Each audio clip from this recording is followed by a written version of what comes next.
భారత రాష్ట్ర సమితితోనే మేము మరి పొత్తు పెట్టుకున్నాం. వారు మాకు 2 సీట్లు కేటాయించడం జరిగింది. మరి ఆ 2 సీట్లు కేటాయించిన తర్వాత నిన్న అఫీషియల్గా మా కేంద్ర సమన్వయకర్త అనుమతితోనే నిన్న అఫీషియల్గా మరి ఇరు వర్గాల అప్రూవల్ వచ్చిన తర్వాతనే నిన్న మరి మేము నాగర్ కర్నూలు నియోజకవర్గం నుండి హైదరాబాద్ నియోజకవర్గం నుంచి పోటీ చేస్తామని కూడా ప్రజలకు ప్రకటించడం జరిగింది.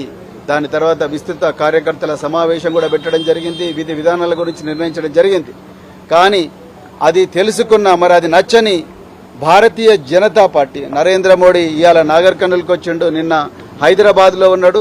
అది నచ్చని భారతీయ జనతా పార్టీ ఈ లౌకిక కూటమి, ఈ చారిత్రాత్మకమైన కూటమి ఏదైతే ఉన్నదో భారత రాష్ట్ర సమితి, అదేవిధంగా బహుజన్ సమాజ్ పార్టీ కూటమి, మరి రాజ్యాంగాన్ని రక్షించే కూటమి నచ్చని నరేంద్ర మోడీ అమిత్ షాల ద్వయం మా పార్టీ మీద ఒత్తిడి తీసుకొచ్చి ఈ కూటమిని రద్దు చేసుకోమని నన్నే ప్రెస్ కాన్ఫరెన్స్ పెట్టి చెప్పమన్నారు.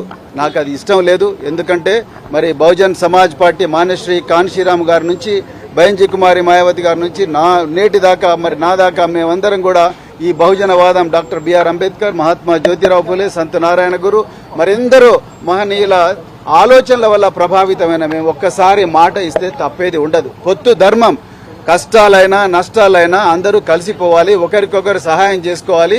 సో అదే విధంగా ఇద్దరు నడవాలి, ఎన్ని ఒడిదుడుకులు వచ్చినా కూడా నడవాలన్నదే పొత్తు ధర్మం. ఆ విధంగానే ఒప్పందం కుదిరింది. కానీ దురదృష్టవశాత్తు ఆ ఒప్పందాన్ని రద్దు చేసుకోమని ప్రెస్ కాన్ఫరెన్స్ పెట్టమని చెప్పేసి నాకు ఆదేశాలు వచ్చినాయి. కానీ ఆ ఆదేశాలు నేను అమలు చేయదలుచుకోలేదు. ఎందుకంటే పొత్తు ధర్మంలో భాగంగా నేను కూడా మరి 26 సంవత్సరాల పోలీసు సర్వీసు, దేశం కోసం ప్రాణ త్యాగానికి కూడా సిద్ధమయ్యి నేను పనిచేసిన. మరి బహుజన్ సమాజ్ పార్టీలో చేరినా కూడా ఎలాంటి రాజీపడని పోరాటం నేను సాగించి పార్టీ భావజాలాన్ని నేను గ్రామ ప్రజల్లోకి, రాష్ట్ర ప్రజల్లోకి మోసుకొని పోయినా. కానీ అలాంటి వ్యక్తిని నేను ఒకసారి మరి ఒక పార్టీ రాష్ట్ర అధ్యక్షుడిగా మాట ఇచ్చిన తర్వాత ఈ బీజేపీ చేసే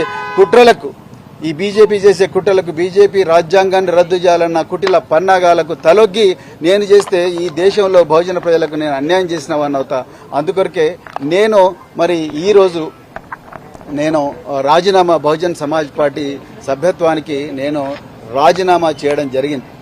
తెలంగాణ ప్రజలందరూ కూడా ఈ నిర్ణయాన్ని మరి స్వాగతించాలని చెప్పి నేను కోరుకుంటున్నా. నేను తెలంగాణలో బహుజన ప్రయోజనాల కోసం, అదేవిధంగా మరి తెలంగాణలో ఉండే బహుజన ప్రయోజనాల కోసం, దేశంలో రాజ్యాంగాన్ని రక్షించడం కోసం, లౌకికవాదాన్ని బతికించడం కోసమే నేను ఈ నిర్ణయం తీసుకున్న, ఇంకొక ఉద్దేశంతో కాదు.